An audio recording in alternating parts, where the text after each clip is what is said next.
Howdy everybody, welcome to my first Alliance War video, or at least the first war video that I've made in quite some time. I have some very old war videos on this channel, but this is the first real one that I'll be doing in probably 2 or 3 years. I haven't done competitive war in quite some time, but I decided to leave my Battlegrounds Focus Alliance because Battlegrounds was kind of burning me out a bit. I always enjoyed war. I just hadn't done competitive war in a while because that's not what my alliance chose to focus on.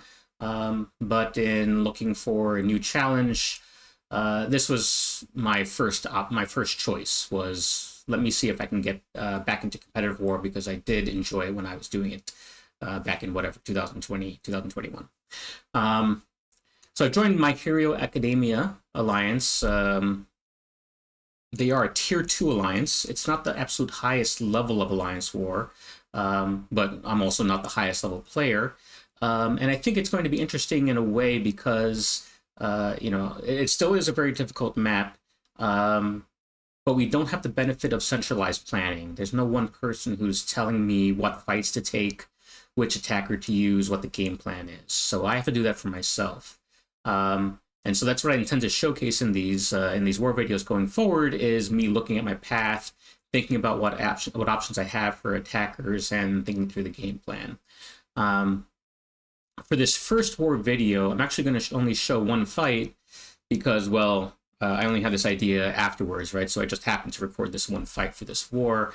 But I think it is an interesting one. Let me get my face out of the way and show a matchup preview here. So it is an absorbing man fight, and most critically we're talking about node 38, which is a mini where we have ebb and flow knockdown as the main node, and right back at it should be mentioned as well. And just briefly, what this means is that I have to knock him down in order to be able to do my full damage. Otherwise he has a protection node that's reducing, I think, something like 40% of my attack. And the right back at it node means that every time he is knocked down, he's going to go debuff immune for some period of time. And once the protection from ebb and flow knockdown is removed, he's going to have debuffs purified once again. So essentially, he's going to be debuff immune for the entire fight if you choose to play by the normal rules. But what I intend to do, second here,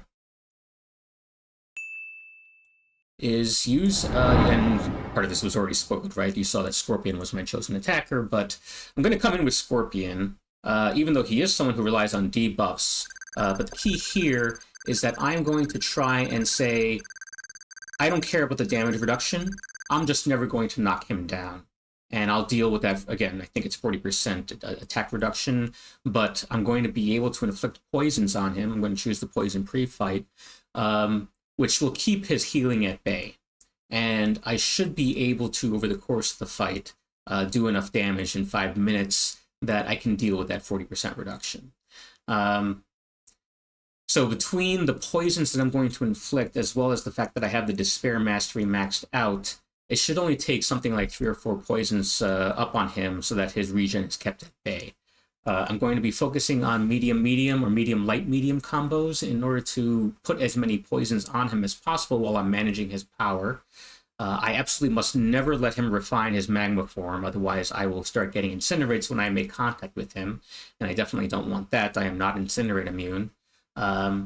It's okay if he refines his Uru form. As much as possible, I want to have him switch back and forth between Uru and magma so that he's never refining either form. But if he does refine his Uru form, it's not the end of the world. I just have to make sure that I'm not blocking his attacks at that point, even a parry, because once he's refined Uru form, he can inflict, he can do critical hits through my block, and that can do quite a bit of damage when you're talking about a mini-boss node on this high-level war. So let's return to the video, and let's kick it off. So again, trying to make sure I stack a lot of poisons, keep those poisons up, switch him between modes as much as possible. Definitely, at the very least, never let him refine his magma form. And let's keep an eye on the pace of the fight, right? Because that's also in the back of my mind. I've only ever tried this in lower tier war. I don't know for sure that this strategy is going to work at the tier 2 level. goes ahead and he goes into magma. So far, most of the fight I have kept 4 or 5 at least poisons up. So you can see that he's not healing. It's actually reversed a little bit. The power stings obviously are also doing damage. So 30 seconds into the fight and he's 15% the way down. Roughly on pace. I'll have to pick it up a little bit, but I'm not really worried about it at this point. Using the striker to try and make sure that I push him into magma form. Didn't quite make it there, and as we all know from the Winter of Woe fight, Absman, despite our best efforts to hold block and suppress him from throwing specials, doesn't always work out that way. But I do eventually get him back to magma. He goes ahead and cooperates and throws it. So now I'm back in the flow. So 30% down, over a minute gone. Again, I think the pace of the fight is fine. Again, it's certainly not going to be a speedy one, but I'm not too worried about timing out at this point. Everything is still going according to plan at this point. He's been switching between forms. I've kept, now I have 10 poisons up, so I'm doing pretty well at stacking the poisons. The poisons themselves are not doing huge damage. Most of the damage is coming from the power stings, but at least, again, I'm keeping any regen that may be coming my way. I'm keeping it at bay. So he's half the way down. We're less than half the way through the fight. So I don't have a huge buffer to play with, maybe like a minute at this point, but, I'm not worried about it. Right now, I'm just focused on don't let him refine magma. If he does refine, don't let him refine magma, but definitely don't let him refine Uru. And if he does, I had that the other way around. Definitely don't let him refine magma. Try not to let him refine Uru. If he does, just make sure you don't block. So he's almost 2/3 of the way down. We're hitting the halfway point in the fight, so we're pretty confident with the time at this point. Just want to make sure I don't make any mistakes. He's back into Uru form. I'm going to try to push him back to magma. And I do.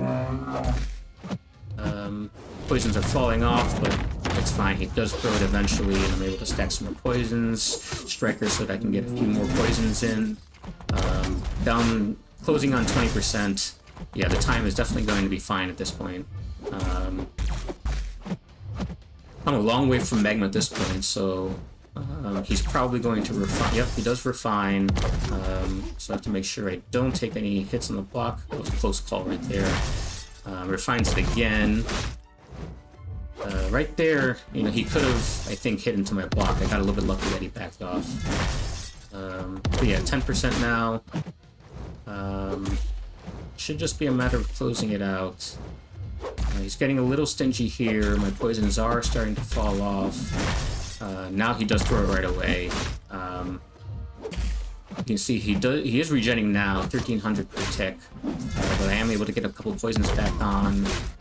And now it's at beta. So, it had a few seconds where, yeah, it was doing negative progress, but not a big deal at the end of the day.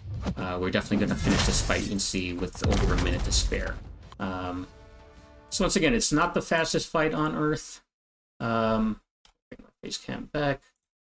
Not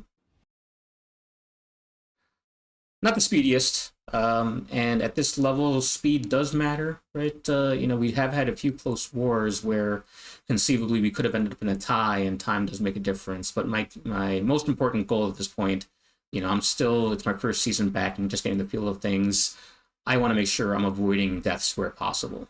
And so I made it to this fight, didn't die, finished with a good health bar. So I was happy with that. Would I do this again? I'd think twice about it, because there were a couple points where, just looking back at the fight replay, did get a little bit lucky that he didn't throw hits into my block. It's certainly not, I think, an unsafe fight, but there may be better options that I would prefer in the future. Yeah, hopefully you found that useful. I looked around, and although this, I think, is a well-known technique, this no-knockdown strategy against Node 38, I didn't see any videos that were highlighting this, at least on a quick search. So hopefully some of you found this useful. And that'll do it for this one. For future wars, again, I will show more of my fights and show the thinking process into scouting out my lane. And again, hopefully that's useful to you folks. All right. Have a good day. I'll catch you all later.